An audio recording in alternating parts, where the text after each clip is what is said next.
शान।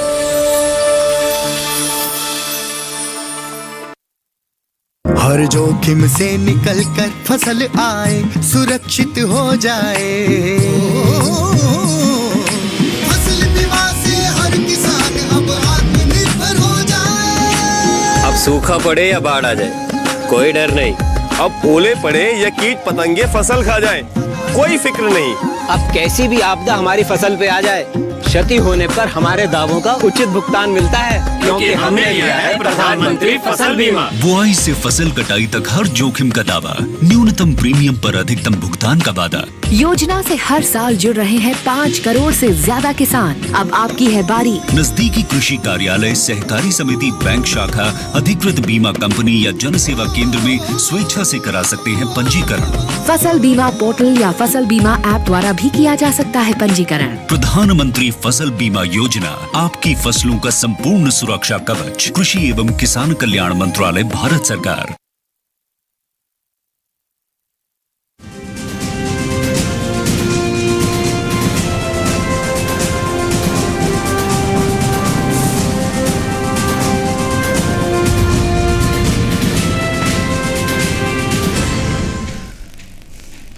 नमस्कार, किसान समाचार में आपका स्वागत है। मैं हूं आपके साथ नदीम अंसारी। शुरुआत करते हैं हेडलाइंस के साथ। 3 कृषि कानूनों की वापसी से संबंधित विधेयक को राष्ट्रपति ने दी मंजूरी। तीनों कृषि कानून हुए वापस। गुरु पूर्णिमा पर प्रधानमंत्री नरेंद्र मोदी ने तीनों कृषि कानूनों को वापस लेने की थी घोषणा।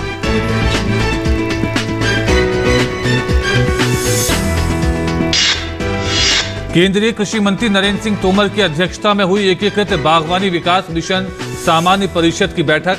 कहा, पीएम के आह्वान पर खेती में नई कार्यशैली विकसित होने से किसानों में उत्साह का माहौल।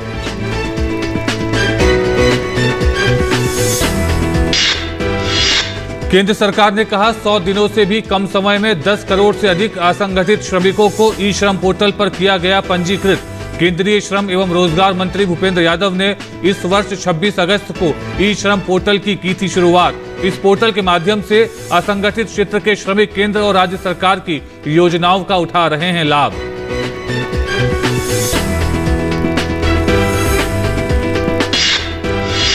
और पश्चिमोत्तर और मध्य भारत के आसपास बने पश्चिमी विक्षोभ की वजह से गुजरात के सभी जिलों में तेज हवा के साथ बूंदाबांदी जारी। मछुआरों को फिलहाल 3 दिन तक समुद्र में न जाने की चेतावनी। आंध्र प्रदेश के विशाखापट्टनम, श्रीकाकुलम, विजयनगरम में 3 दिसंबर से भारी से बहुत भारी बारिश का मौसम विभाग ने जताया अनुमान। और हेडलाइंस के बाद आइए अब देखते हैं खबरों को विस्तार से। तीनों कृषि कानूनों को वापसी से संबंधित विधेयक पर राष्ट्रपति रामनाथ कोविंद ने हस्ताक्षर कर दिए हैं।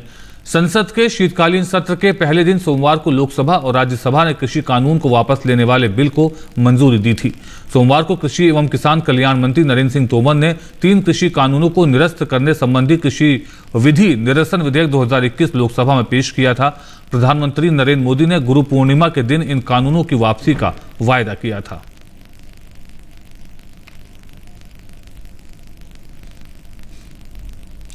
एकीकृत बागवानी विकास मिशन की सामान्य परिषद की बैठक केंद्रीय कृषि एवं किसान कल्याण मंत्री नरेंद्र सिंह तोमर की अध्यक्षता में हुई। तोमर ने कहा कि देश में खाद्यान्न और बागवानी क्षेत्र में हुई प्रगति प्रशंसनीय है, लेकिन साथ ही वर्तमान परिस्थितियों के मद्देनजर इन क्षेत्रों में तेजी से विकास के लिए कम समय में छलांग लगाने की जरूरत है। प्रधानमंत्री नरेंद्र मोदी जी के आह्वान पर देश में खेती किसानी के क्षेत्र में नई कार्यशैली विकसित हुई है, जिससे किसानों में उत्साह का माहौल है। केंद्र खाद्यान्न भंडार इतना समृद्ध है कि घरेलू जरूरतों को पूरा करने के साथ ही दुनिया को भी आपूर्ति की जा रही है। वहीं कोरोना महामारी के दौरान सरकार द्वारा 80 करोड़ लोगों को 19 महीने तक मुफ्त खाद्यान्न दिया जाना देश व कृषि क्षेत्र की बड़ी ताकत को दर्शाता है। तोमर ने कहा कि कृषि क्षेत्र हमारे देश में महत्वपूर्ण है, जिसने प्रतिकूल परिस्थितियों में भी अपनी प्रासंगिकता सिद्ध की है। सरकार किसान हितैषी नीतियों, किसानों की अथक मेहनत व वैज्ञानिकों के कुशल अनुसंधान के कारण कृषि क्षेत्र की ग्रोथ हो रही है। ये ग्रोथ और बढ़े, निर्यात और रोजगार में वृद्धि हो, ये बड़ी जिम्मेदारी बागवानी क्षेत्र की है। तोमर ने औषधीय खेती को बढ़ावा देने पर जोर देते हुए कहा कि इसके लिए जागरूकता लाई जाए, क्षेत्रों को चिन्हित किया जाए तथा किसानों को प्रशिक्षण दिया जाए। इससे उनकी आमदनी काफी बढ़ सकेगी। इसी तरह जैविक खेती का विस्तार भी संभव है, जिसके लिए प्रशिक्षण आदि की व्यवस्था सरकार कर रही है, जिसमें सभी का सहयोग जरूरी है। केंद्रीय श्रम एवं रोजगार मंत्री भूपेंद्र यादव ने संसद में बताया कि 100 दिन से भी कम समय में 10 करोड़ से अधिक असंगठित श्रमिकों को ई श्रम पोर्टल पर पंजीकृत किया गया है। केंद्रीय मंत्री भूपेंद्र यादव ने इस वर्ष 26 अगस्त को ई श्रम पोर्टल की शुरुआत की थी। इस पोर्टल के माध्यम से असंगठित क्षेत्र के श्रमिक केंद्र और राज्य सरकार की सामाजिक क्षेत्र की योजनाओं का लाभ उठा रहे हैं। ई श्रम पोर्टल पर पंजीकृत सभी पात्र श्रमिकों को प्रधानमंत्री सुरक्षा बीमा योजना के तहत 2 लाख रुपए की दुर्घटना बीमा सुरक्षा मिलती है। सरकार असंगठित क्षेत्र के श्रमिकों के घर घर जाकर उन्हें पंजीकरण की सुविधा मुहैया करा रही है। साझा सेवा केंद्र देश भर में अपने 4 लाख केंद्रों के जरिए श्रमिकों का पंजीकरण कर रहे हैं। जो हमारे कारीगर हैं उनका एक पूरा डाटा इकट्ठा किया जा रहा है, जिसको ई श्रम पोर्टल के माध्यम से इकट्ठा किया जा रहा है। और मुझे ये सदन को बताते हुए खुशी है कि हमने तय किया था कि हम 100 दिनों में 10 करोड़ लोगों का रजिस्ट्रेशन करेंगे, लेकिन 100 दिनों से पहले ही माननीय प्रधानमंत्री जी की प्रेरणा से 10 करोड़ के डाटा को हमने प्राप्त किया है। और कुल मिलाकर देश में अनऑर्गेनाइज सेक्टर में 160 किस्म के रोजगारों को हमने उसमें दिया, लेकिन 400 से ज़्यादा किस्म के जो ऑक्यूपेशन है वो देश के अंतर्गत है। देश की सरकार पूरी तरीके से अनऑर्गेनाइज सेक्टर के जो वर्कर्स हैं उनके सामाजिक सुरक्षा के लिए प्रतिबद्ध है। 1 वर्ष के लिए उनकी एक सामाजिक सुरक्षा का व्यवस्था भी की जा रही है। इसके अतिरिक्त भी भारत सरकार के द्वारा विभिन्न क्षेत्रों में कोविड-19 के नुकसान के बाद अनऑर्गेनाइज सेक्टर में अनेकों कार्यक्रम भी शुरू किए गए हैं, जैसे digital India, make in India, smart city, Shyama Prasad Mukherjee शहरी मिशन, राष्ट्रीय औद्योगिक गलियारा प्राधिकरण, stand up India, startup India, प्रधानमंत्री आवास योजना, स्वच्छ भारत मिशन ग्रामीण, स्वच्छ भारत मिशन शहरी, SBSU, स्मार्ट सिटी मिशन, कायाकल्प और शहरी परिवर्तन के लिए अटल मिशन, प्रधानमंत्री गरीब कल्याण योजना, जिसमें भी कोविड-19 के बाद अकुशल क्षेत्र के रोजगारों को बड़ा अवसर प्रदान करने का काम केंद्र सरकार द्वारा किया गया है। दक्षिण पूर्वी अरब सागर पर एक चक्रवाती क्षेत्र बना हुआ है, जिसकी वजह से पूर्वी मध्य अरब सागर के ऊपर एक कम दबाव का क्षेत्र बन रहा है। पश्चिमोत्तर और मध्य भारत के आसपास बने पश्चिमी विक्षोभ की वजह से गुजरात के कुछ हिस्सों में आज भारी बारिश का अनुमान है। इसे देखते हुए मौसम विभाग ने मछुआरों को अरब सागर में नहीं जाने की सलाह दी है। साथ ही किसानों को कटी फसलें सुरक्षित स्थानों पर पहुंचाने की सलाह दी गई है। मौसम विभाग ने अपने ऑल इंडिया वेदर बुलेटिन में कहा है कि इन मौसमी बदलाव के चलते गुजरात के वडोदरा, नर्मदा, बनासकांठा, साबरकांठा, छोटा उदयपुर, भरूच, तापी, अमरेली, अरावली, दाहोद, महिसागर और भावनगर जिलों के कई स्थानों पर भारी से ज्यादा भारी बारिश हो सकती है। यही नहीं, सौराष्ट्र में हल्की से मध्यम बारिश संभव है। मौसम विभाग ने किसानों को रबी की फसल की बुआई नहीं करने और अपने पशुओं को सुरक्षित स्थानों पर रखने की सलाह दी है। अरब सागर में बने निम्न दबाव के क्षेत्र पश्चिमी विक्षोभ की वजह से मुंबई, इसके उपनगरीय इलाकों, उत्तरी और मध्य महाराष्ट्र में बुधवार को बारिश हुई। मौसम विभाग ने जानकारी दी। भारत मौसम विज्ञान विभाग ने बताया कि आज भी बारिश का यह दौर जारी रहने का अनुमान है। IMD के मुताबिक पालघर, ठाणे, रायगढ़, मुंबई, नासिक, धुले, नंदुरबार में भी बुधवार को बारिश हुई। कर्नाटक के शिवमोगा में धान उत्पादकों को मौसम में बदलाव के कारण मुश्किलों का सामना करना पड़ रहा है। जिले में हुई बारिश ने धान की कटाई को प्रभावित किया है। आमतौर पर मालंद के किसान बारिश के मौसम में पारंपरिक तरीकों से धान की खेती करते हैं और सर्दियों में इसे काटते हैं। मौसम में बदलाव ने उन्हें परेशान कर दिया है। हर साल नवंबर के अंतिम सप्ताह में धान की कटाई शुरू हो जाती है, लेकिन सुस्त मौसम और बारिश की वजह से धान काट नहीं पाए। इससे फसल की गुणवत्ता में भी कमी आई है। अगर किसान अभी इसकी कटाई नहीं करते हैं तो उन्हें बहुत बड़ी हानि होना तय है। सागर तालुक के किसानों ने सरकार से मुआवजा और बची हुई फसल के लिए MSP की मांग की है।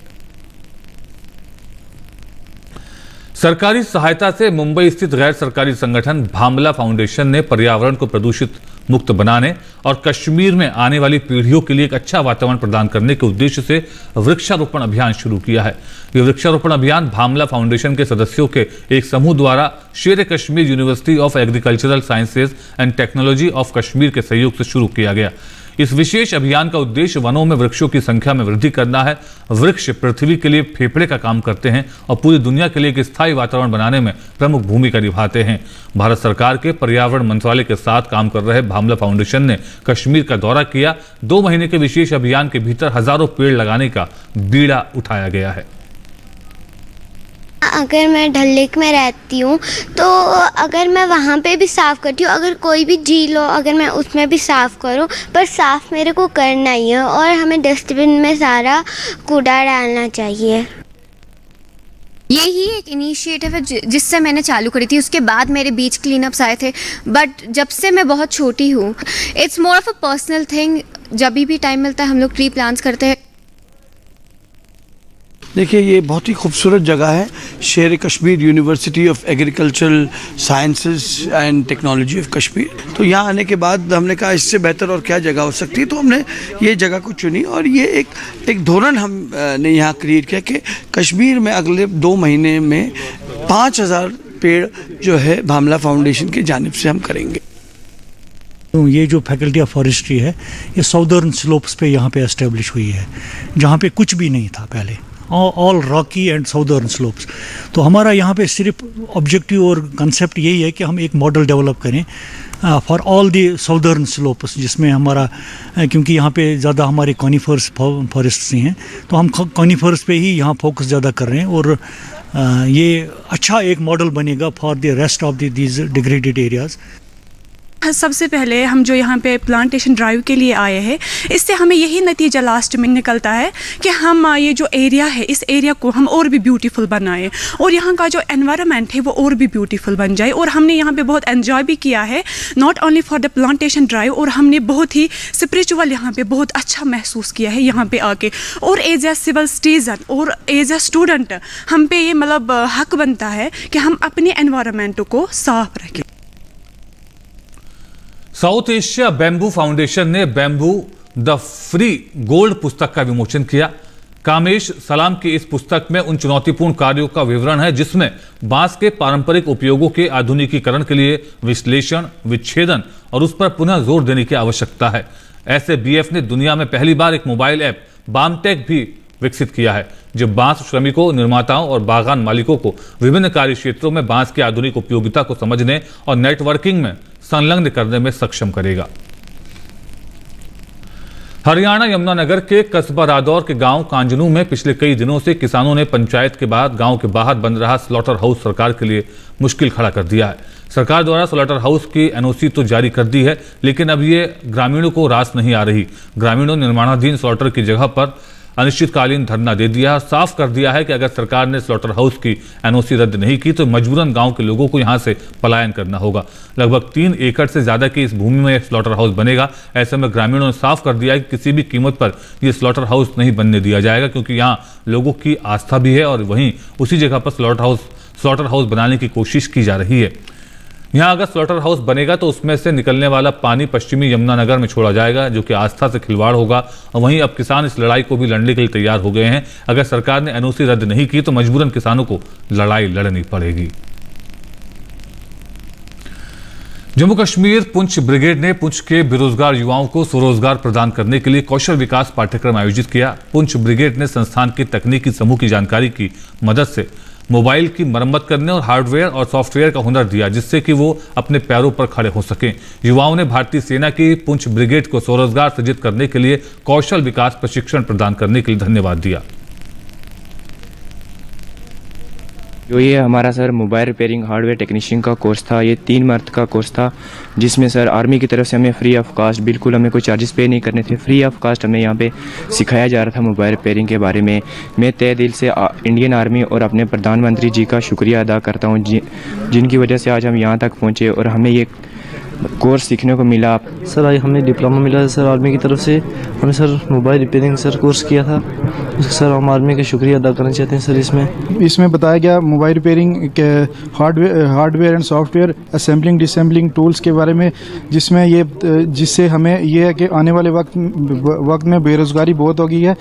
इससे है कि हम ये कोर्स करके ये स्किल डेवलपमेंट करके इसमें आने वाले वक्त में हम कुछ भी है अपना कोई भी रोज़गार चला के अपना जो है रोज़गार चला सकते हैं। आर्मी का बहुत शुक्रगुजार करते हैं कि उन्होंने 3 महीने का कोर्स लगाया। तो मेरे साथ काफ़ी सारे बच्चे थे जिन्हें कोर्स किया, तो मतलब अब हमें पता चल गया हम अपने पाँव पे खड़े हो सकते हैं। तो thank you Indian army.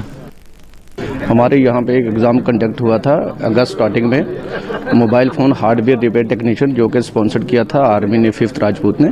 20 students का ये एक बैच था जो कि 3 मंथ तक ये कोर्स चला। आफ्टर दैट इनका अक्टूबर एंडिंग में इनकी असेसमेंट हुई। तो असेसमेंट के बाद इनको सर्टिफिकेशन जो कि आज हमारे कमांडिंग ऑफिसर साहब ने डिस्ट्रीब्यूट कर दी बच्चों को। तो काफ़ी अच्छा कोर्स भी रहा और बच्चों ने भी काफ़ी इंटरेस्ट शो किया, क्योंकि ये स्किल्ड हैं बच्चे। अगर कोई स्किल्ड का कोर्स करेंगे तो कल उनको प्राइवेट सेक्टर में प्लेसमेंट का एक अच्छी अपॉर्चुनिटी मिलती है। और अब बात करते हैं मंडी भाव की और देखते हैं कि क्या रहा अनाज का भाव अलग अलग मंडियों में।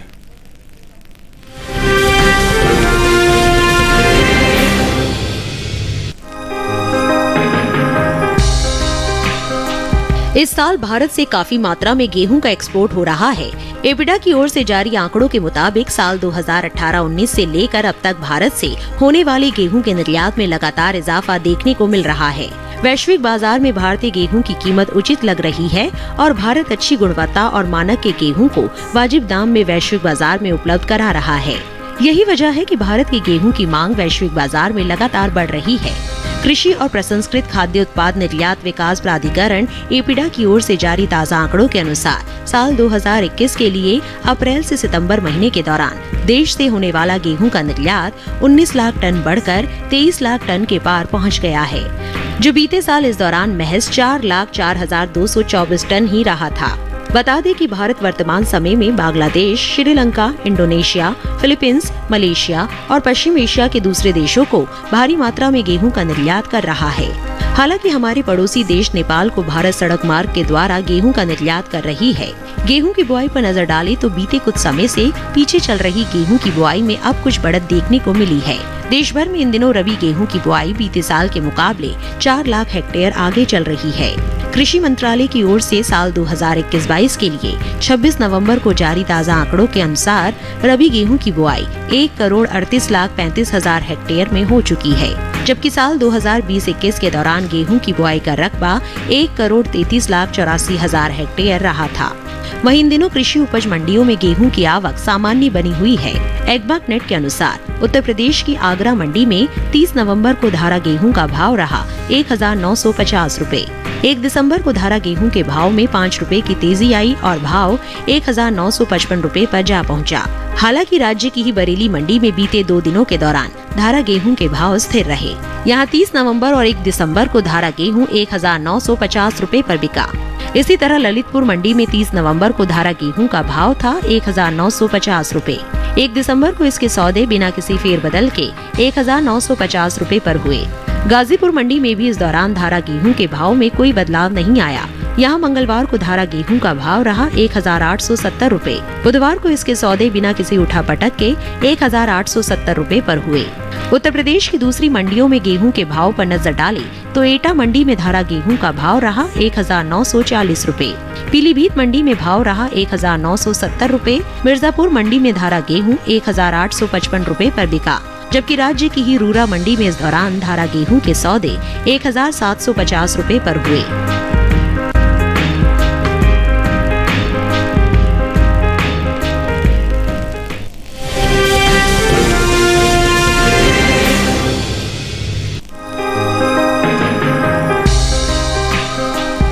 देश में होने वाले दालों के आयात में बीते साल के मुकाबले इजाफा हुआ है। साल 2021-22 के अप्रैल से नवंबर महीने के दौरान दालों के आयात में 10% की बढ़त देखने को मिली है। साल 2020-21 के अप्रैल से नवंबर महीने के दौरान देश में दालों का आयात 13,87,913 टन का हुआ था, जबकि साल 2021-22 के अप्रैल से नवंबर महीने के दौरान दालों के निर्यात में 1,23,234 टन की बढ़ोतरी हुई और आयात 15,11,147 टन के पार पहुंच गया है। वहीं चने की आयात पर नजर डालें तो चने का आयात बीते साल के मुकाबले घटा है। साल 2021-22 के अप्रैल से नवंबर महीने के दौरान देश से 1,31,327 टन चने का आयात हुआ है, जबकि बीते साल इस दौरान चने का आयात 1,35,874 टन का हुआ था। बीते कुछ समय से पीछे चल रही रबी चने की बुआई में अब कुछ बढ़त देखने को मिली है। चालू रबी सीजन में चने का रकबा बीते साल के मुकाबले 4 लाख हेक्टेयर आगे चल रहा है। कृषि मंत्रालय की ओर से साल 2021-22 के लिए 26 नवंबर को जारी ताज़ा आंकड़ों के अनुसार रबी सीजन में चने की बुआई 70,01,000 हेक्टेयर में हो चुकी है, जबकि साल 2020-21 के दौरान चने की बुआई का रकबा 65,21,000 हेक्टेयर रहा था। बुधवार को ज्यादातर कृषि उपज मंडियों में चने के सौदों में उठापटक के साथ कारोबार हुआ। हालांकि कुछ मंडियों में इसके भाव स्थिर रहे। एग्मार्कनेट के अनुसार देश की अलग अलग मंडियों में चने के भाव इस प्रकार रहे। कर्नाटक की लक्ष्मेश्वर मंडी में 30 नवंबर को चने का भाव था 4,553 रुपए। 1 दिसंबर को इसके भाव में 384 रुपए की भारी गिरावट आई और भाव 4,169 रुपए पर आ गया। वहीं उत्तर प्रदेश की आगरा मंडी में बीते 2 दिनों के दौरान देसी चने के भाव स्थिर रहे। यहाँ 30 नवंबर और 1 दिसंबर को देसी चना 5,550 रुपए पर बिका, जबकि राज्य की ही ललितपुर मंडी में इस दौरान देसी चने के सौदों में बढ़त के साथ कारोबार हुआ। यहाँ 30 नवंबर को देसी चने का भाव था 4,940 रुपए। 1 दिसंबर को इसके भाव में 10 रुपए का उठाव आया और भाव 4,950 रुपए पर जा पहुंचा। इसी तरह मिर्जापुर मंडी में 30 नवंबर को देसी चने का भाव रहा 5,865 रुपए। 1 दिसंबर को इसके सौदों में 10 रुपए की मजबूती आई और भाव हो गया 5,875 रुपए। उत्तर प्रदेश की दूसरी मंडियों में देसी चने के भाव पर नजर डालें तो गाजीपुर मंडी में देसी चने का भाव रहा 5,860 रुपए। बरेली मंडी में भाव रहा 5,875 रुपए। एटा मंडी में देसी चना 5,550 रुपए पर बिका, जबकि राज्य की ही पीलीभीत मंडी में इस दौरान देसी चने के सौदे 5,770 रुपए पर हुए। बता दें कि कृषि मंत्रालय की ओर से साल 2021-22 के खरीफ फसलों के लिए पहला अग्रिम अनुमान जारी किया जा चुका है। फसल वर्ष 2021-22 के लिए 21 सितंबर को जारी पहले अग्रिम अनुमान के अनुसार इस साल देश में दलहन की पैदावार 9.45 मिलियन टन होने का अनुमान लगाया गया है, जो 8.06 मिलियन टन की औसत खरीफ दलहन की तुलना में 1.39 मिलियन टन अधिक है।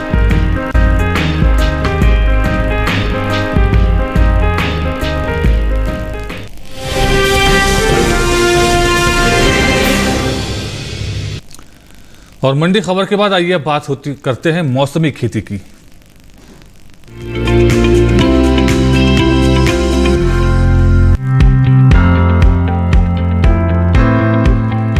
पूर्वोत्तर भारत के अरुणाचल प्रदेश में इन दिनों आलू की बुआई करें। वहीं मणिपुर में मसूर, राई, सरसों और मक्का की बुआई की जा सकती है। मेघालय में मटर की बुआई करें। यहाँ के किसान फूल गोभी, पत्ता गोभी और ब्रोकली जैसी सब्जियों की रुपाई कर सकते हैं। मेघालय में इन दिनों सेम की तुड़ाई जारी रखें। साथ ही मिजोरम में पकी हुई धान की कटाई समय पर पूरी करने के बाद मसूर की बुआई का काम करें। त्रिपुरा में आलू की बुआई पूरी कर ले। असम की बात करें तो यहाँ के किसान तैयार साली धान की कटाई करें। असम में ब्रह्मपुत्र घाटी के निचले हिस्से में गेहूं की बुआई करते रहे। ब्रह्मपुत्र घाटी की ऊपरी इलाके में राई और सरसों की बुआई करें। असम में गोभी वर्गीय सब्जियां भी लगा सकते हैं। असम के मध्य ब्रह्मपुत्र घाटी क्षेत्र में रबी की दलहनी फसलें बोए। यहाँ मसूर, राजमा, मटर बो सकते हैं। ब्रह्मपुत्र घाटी के उत्तरी तटीय क्षेत्र में आलू की अगेती किस्म लगाएं। इतना ही नहीं, असम के उत्तरी तटीय इलाके में बोरो धान भी बो सकते हैं। मध्य प्रदेश के सतपुड़ा और विंध्य पठार इलाके में चने और सरसों की बुआई करें। मध्य प्रदेश के झाबुआ पठार इलाके के किसान चरी, बरसिम जैसे हरे चारे की बुआई करें। मध्य प्रदेश में इन दिनों गेहूं की बुआई करते रहे। यहाँ के मध्य नर्मदा घाटी वाले हिस्से में गेहूं, सरसों, मटर, मसूर और चने की बुआई का काम करें।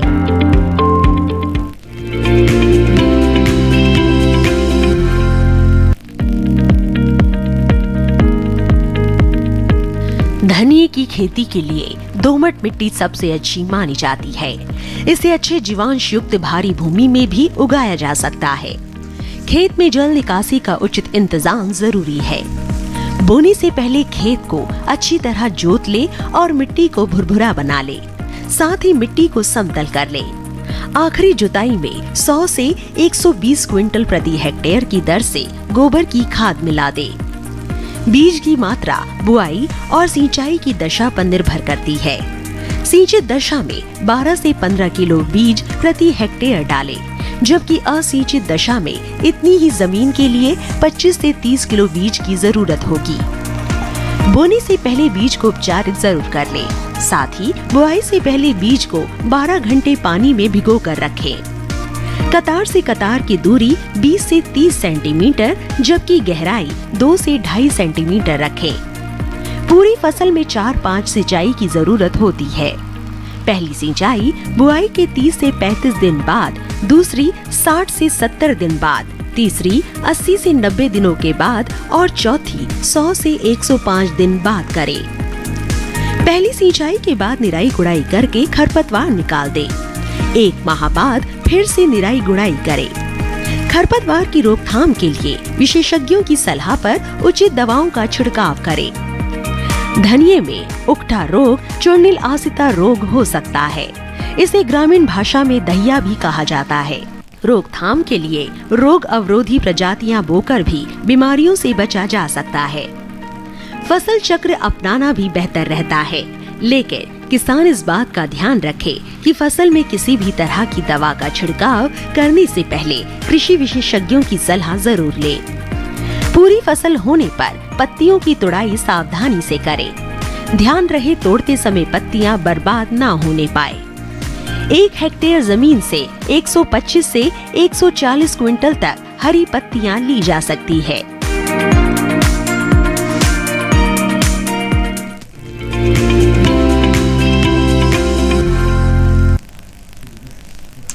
और इसी के साथ किसान समाचार के आज के अंक में फिलहाल इतना ही। हमारी पूरी टीम को दीजिए अनुमति। नमस्कार।